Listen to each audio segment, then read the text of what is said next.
예, 여러분 반갑습니다. 김누리라고 합니다. 지금 민주주의를 주제로 오늘 이야기를 하게 됐는데요.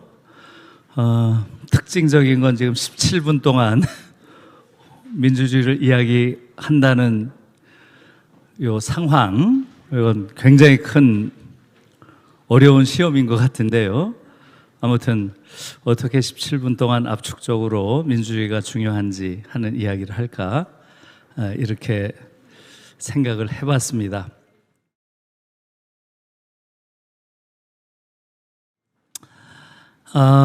지난번에 미국에서 아마 클린턴 대통령인가요? 아주 히트를 했던 구호가 있었죠. 바보야. 문제는 뭐라 그랬죠? 경제야 이랬죠. 예. 오늘 제가 여러분들에게 같은 이야기를 하고 싶어요. 바보야. 문제는 민주주의야. 이 얘기를 하고 싶습니다. 지금 한국 사회의 모든 문제의 근원에는 민주주의가 있습니다. 근데 우린 그렇게 생각 안 해요, 지금. 우리가 민주주의가 상당히 이루어져 있고요. 세계적으로도 인정받고 있고, 한국이란 나라는 이제는 아시아에선 최고 수준의 민주주의를 누리고 있고, 이렇게 생각을 하고 있죠. 과연 그런가요? 지금 한국 사회의 문제는 민주주의가 제대로 이루어지지 않았기 때문에 생기는 문제라고 저는 확신하고 있어요. 여러분, 지난번에 우리 대통령 선거에서 가장 큰 주제가 뭐였나요? 가장 큰 주제가 뭐였어요? 모든 후보가 나와서 외친 게 뭐였죠? 공정이었죠? 윤석열도 공정, 이재명도 공정, 안철수도 공정. 당시에 심지어 대통령으로 앉아있던 문재인 대통령도 공정을 외쳤죠. 기억나세요? 이런 나라가 어디 있어요? 이런 선거가 어디 있어요? 대통령과 또 미래 대통령이 되겠다는 자들이 전부 다 공정을 외치고 있어요. 그럼 선거를 왜 해요? 누굴 뽑아도 똑같은데. 그렇지 않아요? 이건 아주 근원적인 문제예요. 한국 사회가 공정하지 못해서 문제인가요? 공정해지면 한국 사회가 좋은 사회가 되나요? 사실은 이 공정이란 말은 지금 오늘날 신자유주의가 지배하는 시대에 가장 위선적인 허위의식이에요. 이 세계가 자본주의 역사상 유례가 없는 어마어마한 불평등한 세상이 됐는데 불평등 문제를 제기하는 자는 단 한 명도 없어요. 그래요, 안 그래요? 내가 평등한 세상 만들겠다. 그렇게 주장한 후보가 있었나요? 이 부분에 대해서 좀 생각할 필요가 있다는 거예요. 지금 한국 사회는 여전히 충분히 민주적인 사회가 되지 못한 그러한 상황, 그것이 문제의 본질을 오도하는 수많은 기득권 정치 계급의 노예로 국민들을 전락시키고 있다. 저는 그렇게 생각해요. 심지어 우리보다 훨씬 더 자유주의적이라고 하는 미국에서조차도 버니 샌더스나 엘리자베스 워렌 같은 민주당 후보들이 뭘 외쳤나요? 부유세 도입하겠다. 이렇게 외쳤죠? 기억나세요? 한국에서 그런 자가 있나요? 지금 한국 사회의 핵심적인 문제는 사회가 민주적으로 성숙하지 못한 상황에 있기 때문에 그러한 기만적인 정치가 여전히 작동할 수 있다고 저는 보고 있어요. 그래서 지금 한국 사회의 핵심적인 문제, 이 불평등 문제라고 하는 것, 이것은 왜 그렇겠어요? 이것은 경제민주화가 제대로 이루어지지 않아서 생기는 문제죠. 이 불평등 문제도 핵심적으로는 민주주의의 문제예요. 과연 다수가 그들의 의사결정에 의해서 지배하는 거버넌스를 갖는가? 이 문제죠. 예를 들어서 독일 같은 경우는 경제민주화가 어떤 식으로 이루어져 있나요? 여러분들이 알고 있는 독일 기업들 어떤 게 있죠? 벤츠, BMW, 또 뭐가 있죠? 시멘스, 아우디, 폭스바겐 뭐 많이 있죠? 이런 기업들의 공통점이 뭐겠어요? 그 모든 기업들이 이사회에 노동이사가 50% 앉아 있다는 거예요. 대체로 20명으로 이사회가 구성되는데요. 노동이사가 10명, 주주이사가 10명이에요. 자본주의 기업이라고 하는 것은 노동자의 노동력과 주주들의 자본력이 결합한 거죠. 당연히 가장 민주적으로는 이 민주적인 기업이 되려면 절반이 앉아서 이사회에서 최종적인 결정을 해야 되겠죠. 오늘날 사실상 독일 경제가 위기 속에서도 세계에서 가장 잘 나가는 이유는 다른 이유가 아니에요. 경제 민주화가 되어 있기 때문이에요. 기업 내부에서 노동자들의 절반이 이사회의 권력을 가지고 기업을 통제할 수 있다고 하는 사실, 이것이 독일 경제를 강하게 하는 결정적인 요인입니다. 이런 부분에 대한 성찰이 있어야 되고요. 지금 한국 사회에서 모두가 나와서 공정을 외치는 이유는 뭐예요? 이유가 없는 건 아니죠.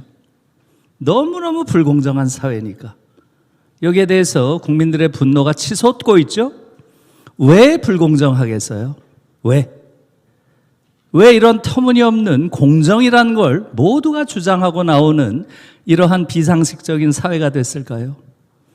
사실은 공정은 추구해야 될 가치가 아니에요.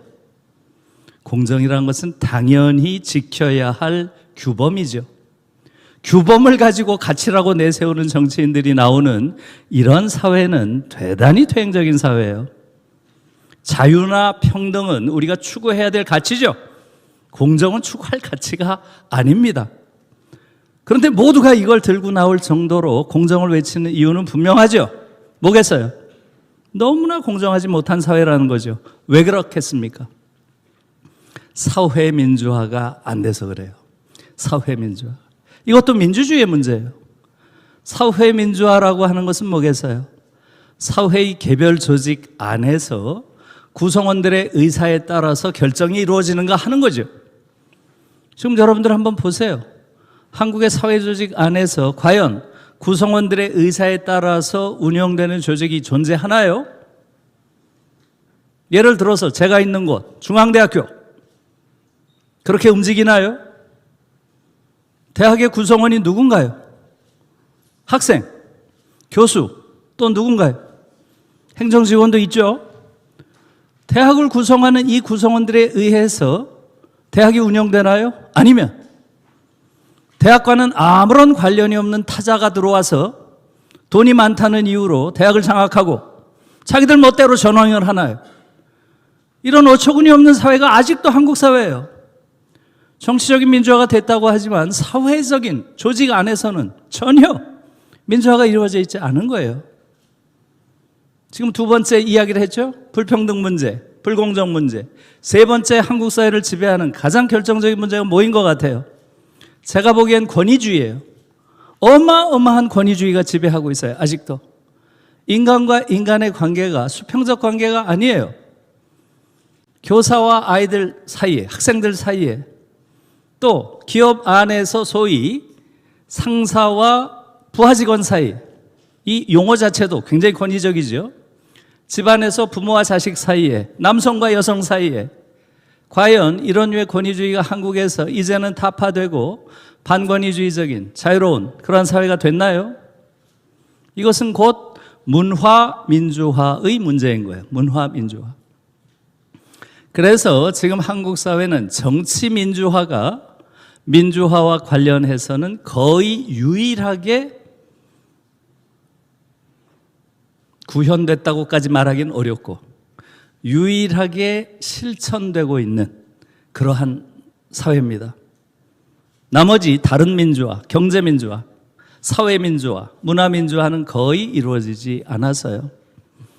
대부분의 경우 정치 민주화로 확보한 민주적 권력이 사회 민주화, 경제 민주화, 문화 민주화를 실현하는 과정을 거쳤습니다. 한국은 위대한 정치 민주화의 전통, 역사를 가지고 있음에도 불구하고 사회 민주화도, 경제 민주화도, 문화 민주화도 거의 이루어지지 않은 사회예요. 이것이 오늘날 한국 사회를 이런 기형적인 사회로 만든 겁니다. 경제 민주화가 이루어지지 않은 결과 오늘날 한국은 전 세계에서 가장 불평등한 사회가 돼 있어요. 제가 올해 1월 초에 KBS의 쌤과 함께인가요? 거기서 이 문제를 좀 강하게 다뤘습니다. 한국은 적당히 불평등한 사회가 아니다. 지금 전 세계에서 가장 불평등한 그러한 사회에 속한다. 이렇게 얘기를 했습니다. 그 이유는 분명하죠. 노동자들이 권리가 없어요.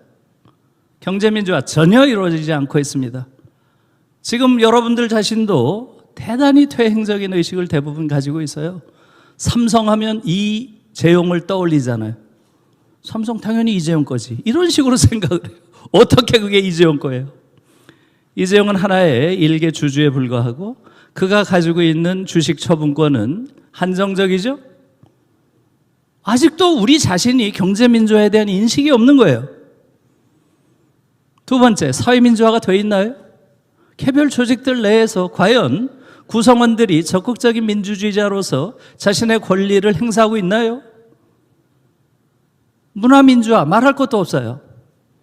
사실은 한국 사회가 민주화됐다고 하지만 우리의 일상에서 민주주의를 경험하기 어려운 이유는 지금 말씀드린 대로 정치민주화를 기반으로 경제민주화, 사회민주화, 문화민주화 이걸 이루지 못한 데 있는 거죠. 이런 가장 중요한 원인은 어디에 있을까요? 몇 분 남았나요? 역시 시간 6분 남았나요? 민주화를 또 생각하시네요. 예, 좋습니다.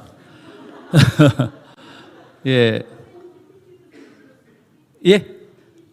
아, 네, PPT요? 예. 네. 가만히 있어. 예, 그래요. 예. 자료 민주화. 아, 지금 시간이 아까워서 난 지금. 시간이, 예, 하나를 네. 이렇게 보여드릴게요. 예. 좋습니다. 여러분, 왜 한국 사회가 이렇게 한편으론 위대한 정치, 민주화를 이루었고요. 일상에선 전혀 민주적이지 못한 사회가 됐을까요? 기형적인 상황이죠. 왜 그럴까요? 그것은 바로 교실에 근본적인 문제가 있습니다. 여러분, 한국에서, 한국 교실에서 12년 동안 교육을 받은 인간은 어떤 인간이 될 것 같아요? 어떤 사람이 될 것 같아요? 한국 교육을 특히 잘 받았다. 너무 잘 받았다. 모범생이다. 이런 사람들은 어떤 인간이 될 것 같아요? 성숙한 민주주의자가 될 것 같아요? 아니면 위험한 파시스트가 될 것 같아요? 누가 될 가능성이 높아요? 여러분이 보기에는. 예. 이게 가장 근원적인 문제예요. 오늘날 한국 사회가 겪고 있는 가장 결정적인 문제는 바로 여기에 있습니다. 한국 교육을 12년 동안 받으면, 특히 잘 받으면 잘 받을수록 아주 위험한 파시스트가 될 가능성이 높습니다. 그게 지금 한국 사회 근원 문제라고 저는 보고 있어요. 제가 어제 어느 신문에 칼럼을 썼는데 오만한 엘리트의 나라라고 썼어요. 전 세계 엘리트 중에서 지금 한국 엘리트들처럼 이렇게 오만한 자들을 가진 나라는 없어요. 어느 나라를 둘러봐도 없어요. 이렇게 오만한 자들이 지배하는 이러한 나라 어디 있어요? 지금 뭐 검찰은 말할 것도 없죠. 지금 그 사례를 들려면 제가 도저히 이 시간에 할 수 없어서 다 생략할게요. 여러분들이 다 알 테니까. 여러분, 한국의 교실은 왜 이렇게 됐을까요? 가장 일상적인 파시즘이 자행되는 곳이 한국의 교실이에요. 여러분들이 당연시하는 그 모든 것들이 반민주적인 거예요. 다시 말하면 한국의 교실의 논리는 뭐예요? 아이들을 끝없이 경쟁시키고 그 과정에서 끊임없이 우열을 나누고, 우열을 나누는 정도가 아니죠. 아이들을 몇 등급 등급을 나눠요. 넌 7등급, 8등급, 9등급. 12년 내내 아이들이 모욕을 당하면서 견뎌내지 않으면 버틸 수 없는 게 한국 교육이에요. 그 교육을 12년 동안 받은 자가 어떻게 기품 있는 인간이 되겠어요? 불가능합니다. 12년 내내 모욕을 당하는데 어떻게 기품 있는 인간이 돼요? 굉장히 중요한 문제라고 저는 생각합니다. 그게 지금 한국의 교실이고요. 끝없는 경쟁을 강요당하고 그 과정에서 끊임없이 아이들을 우열로 나누고 그 다음에 우월한 자가 열등한 자를 지배하는 걸 너무나 당연시하는 이러한 교실. 이 교실이야말로 완전히 파시스트들을 만들어내는 산실입니다. 여러분, 독일에선 1970년부터 경쟁 교육을 없애버렸습니다. 1970년에 교육 개혁을 하는데 이 교육 개혁의 핵심 모토가 경쟁 교육은 야만이다였어요. 왜 경쟁 교육을 야만이라고 얘기했을까요? 이것은 바로 히틀러 파시즘의 잔재를 근원적으로 뿌리 뽑기 위해서는 경쟁 교육을 없애야 된다고 생각을 한 거예요. 왜 그랬을까요? 히틀러는 세상을 어떻게 봤어요? 이 세상은 무한히 경쟁하는 거대한 정글로 봤죠? 그 정글 안에서는 다윈의 법칙이 적용됐다고 봤죠. 적자 생존, 약육강식, 자연도태. 이게 인간 세계에도 적용된다. 이렇게 봤죠? 그렇기 때문에 우월한 자가 열등한 자를 지배하는 건 너무나 당연한 일이고 강자가 약자를 지배하는 것도 너무나 당연한 일이고 그러니 이 우월한 게르만족이 저 열등한 유태족을 지배하는 게 뭐 잘못됐느냐 이런 논리를 했죠. 히틀러 파시즘의 논리를 잘 상기해 보세요. 끊임없는 경쟁, 우열의식, 지배사상이에요. 이게 지금 한국 교실을 지배하는 핵심적인 논리 아닌가요? 그런 교육을 12년 동안 받으면 어떻게 성숙한 민주주의자가 되겠어요? 불가능합니다. 이게 지금 한국인들이 자기도 모르게 일상의 파시스트가 돼가는 핵심적인 과정이라고 생각하고요. 여기에 대해서는 근원적인 성찰이 필요합니다. 게다가 사실 더 중요한 것은 학교에서 아이들을 가르쳐야 하는 교사들이 완전히 정치적 금치산자예요. OECD 38개국 중에서 교사의 정치적 시민권을 박탈하고 있는 나라가 어디에 있어요? 대한민국이 유일한 나라예요. 그것도 많은 사람들이 잘 몰라요. 여러분, 대한민국의 교실의 상황은 이런 것이죠. 경쟁이라고 하는 가장 핵심적인 파시스트 논리를 핵심으로 삼고 배우는 학생들은 정치적 미숙아 취급을 하고 교사들은 정치적 금치산자예요. 이 공간에서 어떻게 성숙한 민주주의자가 탄생할 수 있어요? 불가능합니다.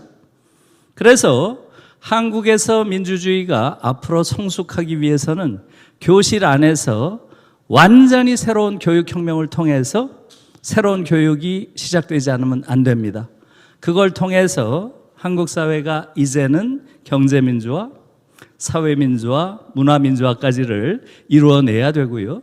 그걸 통해서 우리가 특히 아버지 세대, 젊은이들의 아버지 세대가 또 어머니 세대가 지난 40년, 50년에 걸쳐서 군사 독재와 싸우면서 어렵게 일구어낸 정치민주화, 그것을 바탕으로 한국 사회를 성숙한 민주사회로 바꿔낼 수 있다. 이렇게 생각합니다. 예, 고맙습니다.